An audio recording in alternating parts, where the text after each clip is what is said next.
એમની પહેલાં તો કોઈ નાની રકમ માટેની માંગણી નથી. જોધપુર શાક માર્કેટ અહીંયા લગભગ 25 થી 30 વર્ષથી ચાલતું રહ્યું છે. અચાનક જ કોઈ પણ નોટિસ આપ્યા વગર તંત્રના અધિકારીઓ આવીને શાકની લારીઓ ઊંધી પાડી દે, જે લોકો વિડીયો ઉતારે એના ફોન જપ્ત કરી લે, જે પ્રમાણેનું વર્તનથી આખું એ દબાણ હટાવવાના પ્રયાસો તંત્ર દ્વારા થયા એ ખૂબ નિંદનીય કહી શકાય.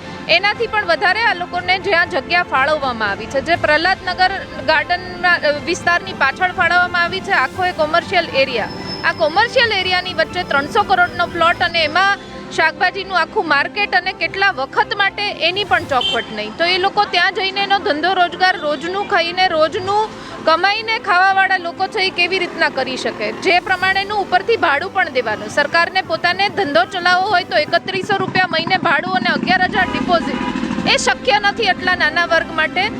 38 દિવસથી ઉપવાસ ઉપર બેઠા છે. 38 દિવસથી ભારતીય જનતા પાર્ટીના કેન્દ્રના માનનીય ગૃહમંત્રી અમિતભાઈ શાહનો લોકસભાનો મત વિસ્તાર છે વેજલપુર વિધાનસભા ભાજપની છે, 4 કોર્પોરેટર ચૂંટાયેલા ભાજપના છે. 38 દિવસથી કોઈના ધ્યાનમાં આ લોકો અહીંયા બેઠા છે હજી સુધી આવ્યું નથી. 37 રાત આવી કડકડતી ઠંડીમાં આ જ રસ્તા ઉપર તમારા માધ્યમથી હું જનતાને પણ બતાવજો, આ રસ્તા ઉપર આ બહેનો પણ સૂઈ રહી છે. તમે દિલ્હીમાં જે વાયદાઓ કરો છો, 2500 રૂપિયા આપશું, ગેસનો બાટલો, આ બધા જ બીજા રાજ્યોમાં કરો છો, પણ તમારા રાજ્યની બહેનો ભીખ માગવા માટે તમે મજબૂર કરીને શું સાબિત કરવા માગો છો? મેટ્રો સિટી થવું જોઈએ, ખૂબ સુંદર અમદાવાદનો અને ગુજરાતનો વિકાસ થવો જોઈએ, પણ આ વિકાસની હોડમાં મધ્યમ વર્ગ અને ગરીબ વર્ગની કમરો તૂટીને આવો વિકાસ થવાનો હોય તો એ કોઈ પણ કારણે માન્ય ન જ હોવો જોઈએ. જે પ્રમાણેની ઘટનાઓ રોજબરોજ થતી જાય છે, તંત્ર આખું એ આંધળું, બેરું, મૂંગું કે એમને પ્રજાનો અવાજ જતો જ નથી.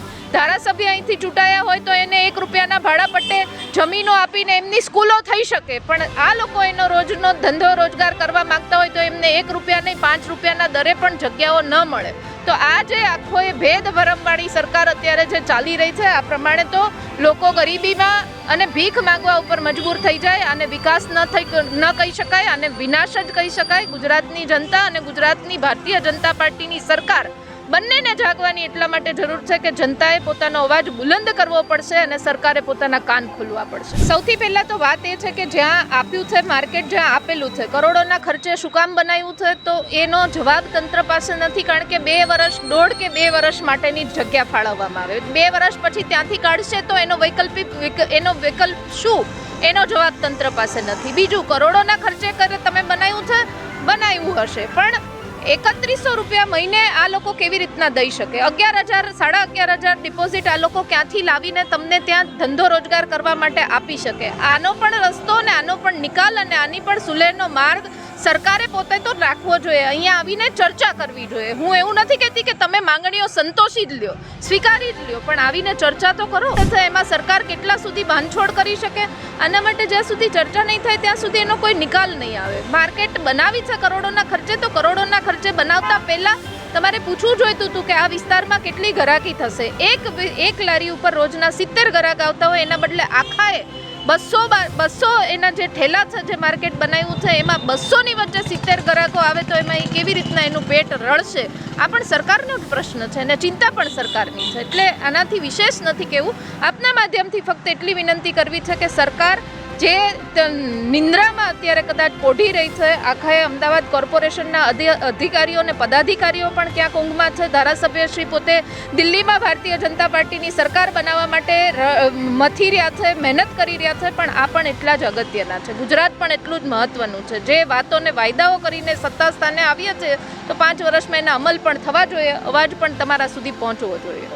મારું નામ રાકેશ મહેરિયા, હું લારી ગલ્લા પાથાણા સંઘ ગુજરાતના અધ્યક્ષ સ્થાને કામ કરું છું. આપને જણાવી દઈએ કે સૌથી પહેલાં માર્કેટ અહીંથી 200 મીટરના દૂર અશોકનગરની સામે ફાળવ્યું હતું.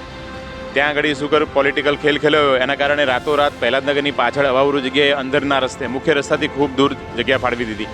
આ કોઈ પણ બહેનોના ભાઈઓના વિશ્વાસમાં ના લીધા. માર્કેટ બની ગયા પછી બહેનોએ ત્યાં આગળ કીધું, સર અહીંયા આગળ રેસિડેન્ટ વિસ્તારથી બહુ દૂર વિસ્તાર છે, અહીંયા આગળ ધંધો નહીં થાય. એ છતાં એ લોકો માન્યા નહીં. 5 દિવસ, 10 દિવસ, 15 દિવસ, 20 દિવસ બેઠા. લોકોએ 5,000, 10,000, 15,000, 20,000નું નુકસાન કર્યું. એ પછી વારંવાર દક્ષિણ પશ્ચિમ ઝોનની ઓફિસે જઈને રજૂઆત કરી, પણ કોઈ સાંભળવા તૈયાર નહીં. સંગઠન બોલાવ્યું, સંગઠન 3 વાર 200 લોકોને વધારે લોકોને જોયું, તો પણ સાંભળ્યું નહીં. પછી અહીં ઘડી અમે ધંધો રોજગાર કરવા માટે જૂની જગ્યા પર મજબૂર હોય ને તો પોલીસની હાજરીમાં કોર્પોરેશનના કર્મચારીઓ એના બોડીગાર્ડ એના મજૂરો આવીને મારામારી કરી 50-60 હજારનું શાકભાજી નાખી દીધું. જે લોકો વિડીયો ઉતારતા એ લોકોના વિડીયોના મોબાઈલ લઈ લીધા, પૈસા લૂંટી લીધા. આ તમામ પ્રકારની કાર્યવાહી પોલીસની સામે થઈ તોય પોલીસ ફરિયાદ લેવા તૈયાર નથી. અહીં ઘડી બહેનોને મારી એ ફરિયાદ લેવા તૈયાર નથી. અમે લોકો બહુ સામાન્ય માગણી કરી રહ્યા છે. આજુબાજુ વિસ્તારમાં ઘણા બધા પ્લોટ પડ્યા છે.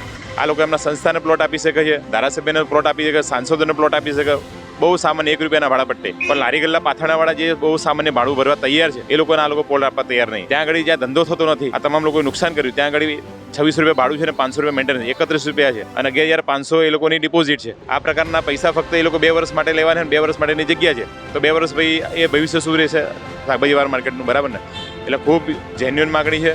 આ તમામ લોકો રોજનું રોજ કમાઈને ખાનારા લોકો છે, બહુ ઈમાનદાર લોકો, જેને ચોરી નહીં કરવી, લૂંટ નહીં કરવી, ચરસ ગાંજો નહીં વેચવો, દારૂ નહીં વેચવો.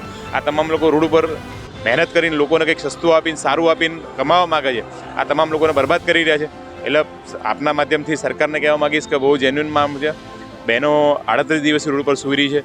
આપ રાજ્યની સરકાર છો, આ લોકોના માય બાપ છો. આ લોકોની યોગ્ય માગણી સાંભળીને વિસ્તારમાં ક્યાંક પ્લોટ ફાળવીને આ લોકોને જગ્યા પડો, જેથી કરીને રોજનું રોજ કમાઈને જીવી શકે. મારું નામ અવંતીબેન છે. અમને તકલીફ એક છે કે ત્યાં આગળ એમાં રોજગાર બિલકુલ નથી, ધંધા થતા જ નથી. હું પોતે જ ત્યાં આગળ 10 દિવસ મેં ધંધો કર્યો છે. પણ ત્યાં આગળ કમસે કમ અમારે 10-15 હજારની મૂડી હોય ફ્રૂટનું છે અમારે, તો કમસે કમ 300-400 રૂપિયાનો ધંધો આવે, એનાથી વધારે ધંધો થતો નથી અમારો. અને બધું રાધ્યદાન જેવું છે, બીજા દાર તમે જુઓ ને તો બધું ફેંકવામાં જાય એવું થઈ જાય છે. એટલે પોતે ત્યાં બહુ લોસ આવે છે. પછી અમે ત્યાંથી નીકળી ગયા અને ત્યારથી માંડીને અહીંયા બેસ્યા છીએ. કમસે કમ જે 37 દિવસ છે અહીંયા ત્યાં સુધી અહીંયા બેસી રહેલા છે. અમે ગયડા બહેનો, જવાન છોકરીઓ, જવાન લેડીઝો અહીંયા રાત દિવસને બેસી રહીએ છીએ. પણ કોઈ અમને જોવા આવ્યું નથી અત્યાર સુધીમાં. કોઈ એમને કે લાવો હેલ્પ કરવા જઈએ, કે લાવો કોઈ પણ જોવા જઈએ કે જીવો છે કે મળે છે એ પ્રમાણે નહીં. અને આજે અમારી પરિસ્થિતિ એવી છે કે અમારા બાળકોને પણ અમે નથી ભણાવી શકતા. અત્યારે પોતાની બાળકોની ભણાવવાની તાકાત નથી રહી અમારા. મેં અમારા જે સાહેબો કીધેલું હતું કે બેટી બચાવો બેટી પઢાઓ, પણ ક્યાંથી પઢાવી શકીશું અમે? કેમ કે અમારી કેપેસિટી જ નથી સાહેબ અત્યારે. અમારે એવું થઈ ગયું છે. એટલે વિનંતી કરીએ છીએ કે અહીં આજુબાજુ જે અમે જગ્યા ફાળવણી વાળી કહી છે એ જગ્યા અમને કરી આપો સાહેબ. એમને અમે ફરિયાદી પણ કરી હતી, કોઈ લેવા તૈયાર નહોતું અમારું. ત્યાં ફરિયાદી ત્યાં આપી છે, મ્યુનિસિપલ કોર્પોરેશન છે ત્યાં અરજી આપી છે, ગાંધીનગર જઈને આપી આવ્યા છે, પછી અહીંયા ધારાસભ્ય છે ત્યાં મળ્યા છે, કોઈ અમારું સાંભળવા તૈયાર નથી સાહેબ. એ તો આ બહેનો જે છે, આ રાકેશભાઈ છે, એમનો બહુ ખૂબ આભાર છે કે અમારા ગરીબોની વચ્ચે આવીને બેસ્યા છે એ લોકો. નહીં તો અત્યાર સુધી કોઈ મને જોવાય નથી આવ્યું. અમે સિવિલોમાં અહીંયા 16 સિવિલમાં એડમિટ થયા છે, ઉપવાસ ઉપર હતા, કોઈ અમને જોવા ના આવ્યું સાહેબ.